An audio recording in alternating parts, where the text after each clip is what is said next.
Hello guys, j'espère que vous allez bien. Bienvenue chez Lado It's About Everything. Actuellement, j'ai vu sur les réseaux, il y a beaucoup de débats sur ce sujet, sur cet homme. Il s'appelle Kofi. Un certain Kofi, c'est un coiffeur de Paris. Sûrement, les gens de France, est-ce que vous connaissez Kofi Salon de Coiffure? Les gens de Paris, là. Parlez-moi de ça. Est-ce que vous êtes allé faire vos services? Je pense qu'il a des années d'expérience. Certains dans les commentaires disaient qu'il était originaire du Togo. Pas trop certaine. Kofi, c'est quand même un nom très Côte d'Ivoire. Mais on m'a dit qu'il était du Togo. Je ne sais pas trop. Mais il est parisien. Donc, oui. Et puis là, maintenant, il est dans la polémique. Il est dans la polémique parce que il a ses idées. Des idées très intenses, ça pique. Mais ça reste quand même ses idées. Et je sais qu'on est dans une ère, qu'on est dans la liberté d'expression, mais beaucoup, vous êtes, on va lancer la roche quand l'idée de quelqu'un ne nous plaît pas. Et on va regarder le tout ensemble chez la Doha. On va prendre le temps de regarder cette polémique-là ensemble. On s'assoit. It's about everything. Grave dans ça, en plus, c'est les mamans de 60 ans qui ont une espèce de... Je vais vous montrer ça dans les vidéos. Les mamans de 60 ans qui ont des cheveux jusqu'au dos. C'est ridicule, mesdames. Ça ne vous va pas. On sait très bien qu'à votre âge, vous ne pouvez plus avoir le cheveu qui vient jusque là. Je ne peux plus. Une jeune fille de 18, 19, 20 ans, jusqu'à 25 ans, qui se met à jouer ce rôle-là, on le comprend. Mais toi, une maman responsable, qui a toute une éducation à montrer, où se trouve ce que vous voulez nous montrer? Des vulgaires, de ressembler... Encore un autre qui veut du buzz, on va lui donner. Monsieur Kofi, excusez-moi de vous tutoyer, mais je vais parler en 3 minutes. Il y a trop de choses à dire sur vous, monsieur Kofi. Je vais aller doucement. Déjà, le métier coiffeur, là, c'est plutôt pour les femmes, c'est pas pour les hommes. Mais bon, avec l'air du temps, tout le monde peut faire le métier de coiffeur. Mais vous-même, vous avez des gestes efféminés. Vous avez un certain âge. Donc pour vous, de 18 à 25 ans, on peut mettre des mèches longues. Mais de 18 à 25 ans, on peut être aussi mère. On est autant responsable qu'une femme de 30 ans. De fois, on trouve des femmes beaucoup plus mûres, même à 18 ans, que à 30 ans. Donc ça dépend de la femme. Donc il n'y a pas besoin de juger par rapport au physique ou par rapport à l'attitude, au fait. Vous dites qu'une femme, à partir de 60 ans, ne doit plus mettre des perruques longues, alors que vous êtes coiffeur. Vous savez très bien que c'est pas que les femmes noires qui mettent des perruques aujourd'hui. Les femmes blanches aussi mettent des perruques. Mais ça, vous avez oublié, ou vous refusez d'en parler. C'est que la femme noire qui va donner l'exemple, pas l'homme noir, en fait. L'homme noir, surtout vous avez cet âge, monsieur Kofi. Regardez vous-même. Est-ce que vous avez regardé la glace? Vous avez des bouts d'oreilles, comme une vache qu'on doit identifier, percées comme une vache qu'on doit identifier. Mais ça, vous oubliez. Des lunettes, une chaîne. Vous voulez donner l'apparence de jeune, alors qu'on voit que vous avez du coffre et vous avez du vécu. Et vous permettez de juger les autres. Mais balayez devant votre porte, monsieur Kofi. Ça dit que la femme noire aujourd'hui doit plus mettre des faux ongles, doit pas se maquiller, c'est elle seule qui donne l'exemple, toujours des propos misogynes sur la femme noire. Nous sommes en 2023, mais vous continuez toujours à vous en prendre aux femmes noires. Comme si vous étiez seul à mettre des perruques, comme si vous ne voyez pas des femmes blanches aujourd'hui mettre des perruques. Non mais monsieur Kofi, arrêtez, il y a trop de choses à dire sur vous, il y a trop de choses. Mais je n'ai pas trop envie de pousser. Je voulais vous dire certaines petites choses, j'ai juste voulu vous secouer un peu monsieur Kofi. Arrêtez de faire ça, parce que vous-même vous êtes coiffeur. Et vous allez faire fuir... Donc, vous avez pu le voir, cette vidéo. Il y a plusieurs vidéos comme ça, des commentaires qui sont repris. Puis j'ai remarqué, il y a certains commentaires qu'il avait fait. Il était allé en séjour, je pense, quelque part en Afrique, je pense que c'était au Togo. Mais quand il est allé, il a donné ses expressions avec ses idées. Et la première chose que j'ai compris, c'est des idées qu'il a en lui et que tu peux pas le changer rendu là. C'est son idée, là. Et lui, face à la femme, surtout en plus il travaille dans un environnement féminin où ce qui s'occupe de traiter, de mettre en valeur la beauté féminine, de s'occuper de nous. Et il a des idées très arrêtées, comme par exemple, une femme d'un certain âge ne peut pas avoir d'extension trop longue, doit être arrêtée. Il met en avant le défrisage. Donc, il est vraiment dans le défrisage. Il met en avant un certain... Tu sais, il a sa vision. Moi, en vrai, je suis plus dans ces histoires de défrisage. Je suis pas dans ces histoires même de ce type de salon. Moi, je suis complètement loxée. Donc, pour moi, je me dis, OK. Et puis, je l'entends parler. Je vois c'est sa vision. C'est quand il parle de certaines choses. Je suis comme, OK, oui. C'est très... Moi, je dis où est-ce que c'est très dérangeant et c'est très hypocrite de sa part parce qu'il travaille avec une clientèle, il crache sur la clientèle qui lui donne son argent. Et je me dis, j'en avais parlé déjà, c'était une autre influenceuse, là, votre autre influenceuse, Emma Loès, Elle vendait ses perruques, mais elle était presque en train d'insulter ses clients en disant que vous êtes des pauvres, vous êtes déçus si vous achetez pas mes perruques. Et moi, je me disais, mais est-ce que parce que c'est ça le marketing, d'être agressif et d'être désagréable envers ses clients? Et semblerait que c'est ça. Parce que c'est exactement ça qu'il fait. Là, il parle comme ça, il dénigre, mais c'est pas nouveau, là. En 2022, il y avait encore des titres sur ça. Il était aussi désagréable, il faisait aussi le même type de commentaires qu'on se dit, mais est-ce qu'il est conscient? Mais clairement qu'il est conscient, ça fait partie de son marketing. Oui, ça peut être dérangeant les propos qu'il tient, mais moi, on a encore la liberté de se dire, mais c'est pas pour nous. C'est pas pour moi. En tout cas, moi, pour moi, c'est pas pour moi. Quelqu'un comme ça, moi, je suis le genre de cliente, j'aime me faire dorloter. Je vais pas aller dans un endroit pour me faire dénigrer dessus, me faire cracher dessus, et je vais donner mon argent. Quand je vais dans un endroit, limite, que tu me dis, Doa, bienvenue, Doa. Oui, dis-moi ça, fais-moi ça. Doa, tu veux boire du thé? Oui, oui, fais ça, fais ça. Peut-être pas nécessairement du thé, mais oui, de temps en temps. Même si je vais dire, oh non, ça me tente pas, mais le fait que tu me l'as offert, oh, Doa, j'ai des petits bonbons, serre-toi. Eh oui, oui, oui. Je vais pas être à l'aise d'aller dans un endroit, dans un commerce, et puis le commerce va me cracher dessus, et puis moi, je vais aller sortir mon argent.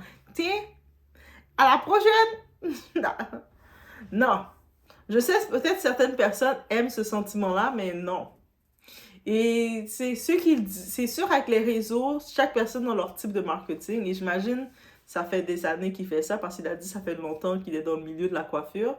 Donc, je regardais, il disait des points, tu le vois qu'il est passionné dans son monde. Et peut-être sa passion l'a rendu arrogant. Et c'est ça que beaucoup de personnes, quand ils commencent à avoir du succès dans leur domaine, ils commencent à le faire. Et ça, c'est déplorable. Tu sais, c'est la même façon, on peut voir des fois des influenceurs. Tu sais, ils commencent, ils respectent leur communauté, ils parlent avec eux. Et dès qu'ils commencent à grandir, ils vont commencer à être insultants. Ah là là, vous êtes mes fans, vous êtes... Non. Mais moi, je me dis toujours que, OK, tu peux monter. Ça, moi, je pense toujours à l'exemple de l'ascenseur. L'ascenseur monte, mais ça redescend toujours. Donc, il y a des moments, l'ascenseur monte, elle descend, elle monte, elle descend. Donc, ça veut dire tu peux avoir une phase que c'est à monter, mais si tu commences, dans ton attitude, elle change, tu commences à te péter la bretelle, à penser que tu es rendu au bout du monde à cause que l'ascenseur est monté, mais tu as juste l'air bête quand l'ascenseur redescend. Ça veut dire que, et c'est aussi simple que ça. Et lui, s'il n'a pas compris cette règle de la vie, mais la vie va le faire comprendre parce que peut-être à l'époque, je ne sais pas s'il avait toujours ce caractère, il avait toujours ces idées-là, mais il n'y avait pas la force des réseaux sociaux. Mais là, la force des réseaux sociaux peut t'éteindre parce que là, on a tout accès à te voir, à voir tes commentaires discriminatoires. Déjà, 2025, ce n'est plus une tendance de mettre en avant la permanente, le défrisage surtout. Quand je dis la permanente, je parle du défrisage avec les produits chimiques, sachant tous les problèmes de santé que ça amène chez la femme ou les problèmes que ça amène, les troubles que ça amène. Donc, on a même pu relier que tous les produits défrisants avaient un lien direct avec plusieurs problèmes qui ont été détectés chez nous, la femme noire. Donc maintenant, ce n'est plus comme quelque chose qu'on recherche. Et lui, c'est sûr qu'il se vend de faire les cheveux afro. Je ne dis pas qu'il ne fait pas de cheveux afro, mais quand je regardais rapidement sa page, son TikTok, je voyais ses clientes que je voyais, elles avaient toutes les cheveux défrisés. Je me dis peut-être elles sont métisses aussi, peut-être que c'est leur type de cheveux, parce qu'on a tous des types de cheveux qui sont comme ça. Donc, je me dis, ok, c'est possible. Mais je voyais pas de diversité pour quelqu'un qui se vante que je suis le coiffeur de Paris. Donc, tu te donnes des titres d'excellence, mais je voyais pas de diversité. Donc, je dirais pas, moi, j'arrive avec mes petits micro-locks, me dire, hé, allô, Kofi, tu vas faire quoi avec ma tête? Lui, il m'aurait probablement insulté en me disant, mais pourquoi t'as locks sur tes cheveux? C'est pas beau d'être naturel. Il me reste moins, on comprend, on se comprend. Donc, je me dis, ok. Et puis, c'est le truc, je peux comprendre qu'il est passionné, je peux comprendre qu'il a certaines éthiques de ce qu'il a, Mais des fois, le problème avec ces personnes-là, quand ils arrivent, qu'ils se voient au top, ils n'ont pas pris l'humilité de juste redescendre un peu et regarder qu'est-ce qui se fait. Parce que la coiffure, c'est un environnement qui change. Tu dois grandir avec le temps. Tu dois regarder qu'est-ce qui se fait, qu'est-ce qui se fait plus. Tu dois faire des recherches. Peut-être à l'époque, tu étais spécialisé dans le défrisant, mais maintenant, en sachant que par la science, que par le côté santé, tu vois qu'est-ce que ça fait à tes sœurs, tu dois en parler. Mais tu peux pas aussi venir cracher sur tes sœurs, dire qu'elles sont malpropres, qu'elles sont si parce qu'elles portent des perruques, ou commencer à minimiser le travail de quelqu'un d'autre. Ça, c'est la chose que je déteste quand quelqu'un fait. Et dans ses arguments, c'est ça qu'il faisait.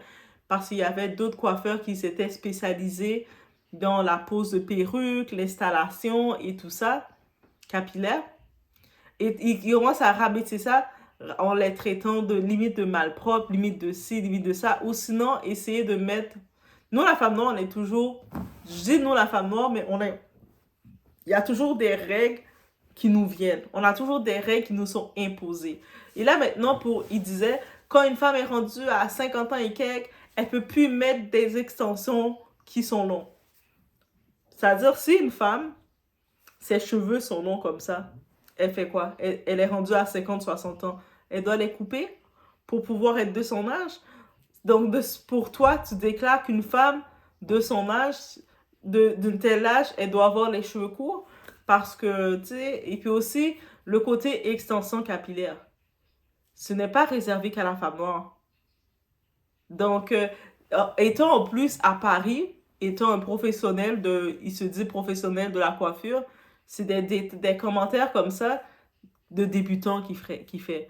Des commentaires, moi je suis même pas dans la coiffure, j'ai une limite, un minimum de base sur ça, de la coiffure. Et je suis pas dans la coiffure, guys. Demandez-moi pas d'aller vous coiffer les cheveux, excepté si vous voulez que je vais vous massacrer. Doa, j'aimerais tellement ça que tu me massacres les cheveux, Doa. Ok, pas de problème, on va vous massacrer. Je vais vous massacrer, mais je suis pas responsable. Pour de vrai. Je suis pas responsable. Mais je peux vous massacrer. Ça me fait plaisir de me pratiquer avec vos têtes. On va jouer, on va rire. Ça, c'est certain. On va beaucoup rire. Mais je promets rien du résultat. Mais lui, il se dit professionnel. Et puis, il montrait des clips de son salon. On voit que c'est un beau...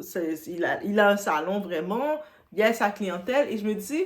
Mais quand tu es rendu à un certain niveau, tu as ta clientèle, pourquoi tu vas montrer sur les réseaux et tenir des propos discriminatoires qui peuvent offenser ta propre clientèle?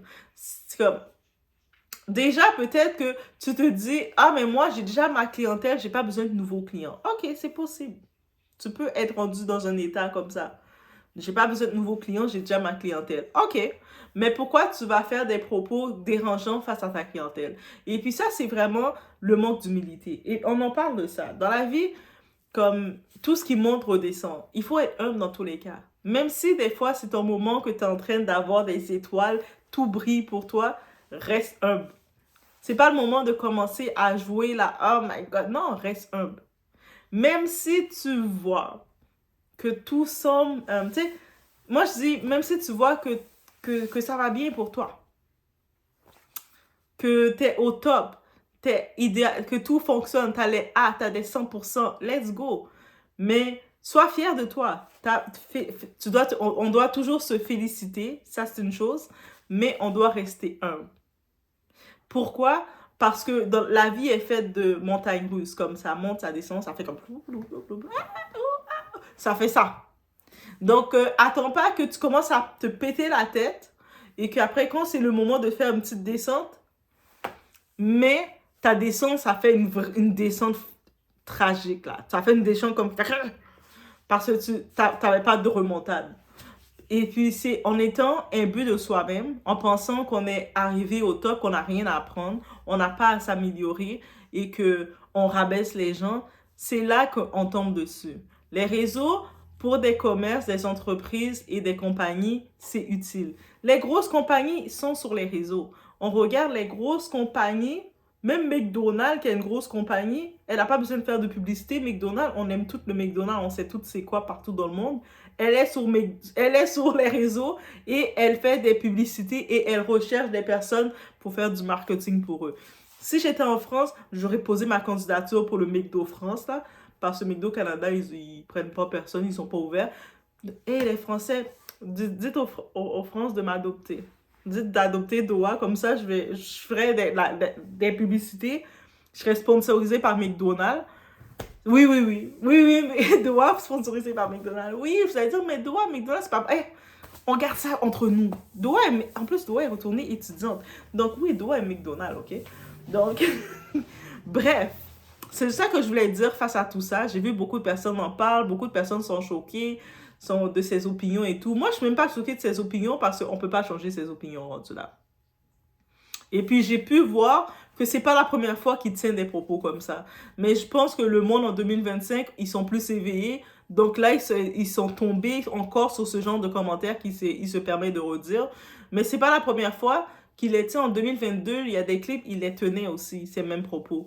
Et puis, je pense que même avant ça, il les a toujours tenus. Malgré tout, le monde l'a quand même supporté en disant « Ah, mais il est tellement bon dans ce qu'il fait. » Je sais que des fois, il dit un peu n'importe quoi, mais c'est correct. Mais c'est vous. Vous aimez payer pour vous faire traiter de la pire façon. Il y a des gens qui aiment ça. Des gens qui aiment ça quand vous arrivez dans un magasin et puis vous aimez que la vendeuse vous pousse. « Pousse-toi! » Et puis là, vous êtes comme « Ah, ouais! » Moi, j'aime pas ça. Moi, là, j'aime le côté qualité quand tu arrives, que tu reçois le bon service. Tu sais, quand tu vas dans les beaux magasins et que tu reçois, on t'offre même de t'asseoir. On voit que tu es en train de parler. Je sais pas trop qu'est-ce que je veux. Oui, parce que Doha, quand elle est dans le magasin, il y a trop de choses. Et ma tête tourne. Assis-toi. Tu veux boire quelque chose? Un petit soda? Un petit quelque chose? Ah ben oui. Moi, je suis assis. OK. Je suis prête. Je suis en train de manger. Et puis, quand il m'amène à manger des petites bouchées, là, je suis prête à tout. Quand il m'amène mes petites bouchées, j'ai oublié même ce que je voulais acheter. Est-ce que je voulais acheter quelque chose? Je suis en train de manger. Je suis là. Est-ce que vous amusez, Doha? Miss Doha, ça va bien? Moi, je suis là, ma bouche pleine, mon verre. Oui, on va regarder la nouvelle collection ensemble. J'ai vu des petits détails qui peuvent vous intéresser. Moi, je suis la bouche pleine, je suis heureuse. C'est ça que j'aime. J'arrive à la caisse et puis ils prennent le paquet, ils viennent me l'apporter. Limite, ils me font un câlin pour me dire à la prochaine. Quand je reçois ce service-là, je suis heureuse. Moi, j'aime pas les services où ce que des personnes comme ça qui vont commencer à m'insulter, me dire limite, là, ils commencent à mal parler. Ta clientèle, c'est des femmes noires. Comment tu parles mal? C'est ça le pire. Sa clientèle, c'est des femmes noires et puis il parle mal de sa clientèle. Je me dis... Mais vous allez aussi l'encourager, là. Vous l'encouragez. Mais bref, c'était mon opinion face à tout ça. Laissez-moi savoir, vous, qu'est-ce que vous en pensez. Peut-être que c'est moi qui est sensible. Ou peut-être c'est vous qui n'êtes pas assez sensible. Mais un de nous deux est sensible. Donc, on se retrouve aux prochaines vidéos sur le scandale de M. Kofi, le coiffeur. Et dites-moi, vous, quel genre de client que vous êtes? Est-ce que vous êtes le client qui aimait ça quand on vous pousse dans le magasin ou vous aimez vous faire dorloter un peu? J'ai hâte de vous lire. On se retrouve aux prochaines vidéos. Meilleur coiffeur parisien. Des années d'expérience, les vécus. Et que maintenant, quand nous on prend la parole, c'est pour ouvrir la voie. C'est pour dire à les jeunes gens qui rentrent dans le domaine de la coiffure afro aujourd'hui, pour leur dire qu'on a nettoyé le terrain. On a polié le terrain. La voie est libre pour eux, pour parler de la coiffure. La vraie coiffure. Regardez sur plusieurs postes. Regarde ce qu'on appelle des vrais coiffeurs. Ce n'est pas ceux qui font beaucoup de commentaires, qui coachent, qui accompagnent, qui parlent. Ce n'est pas ça, les coiffeurs. Les coiffeurs ne regardent pas ce que le coiffeur dit. Regarde ses mimiques. Quand il attrape les cheveux, quand il travaille les cheveux, quand il joue avec les coupes, quand il caresse les cheveux, vous le sentez. La personnalité qui est cachée derrière, le professionnalisme qui est caché derrière.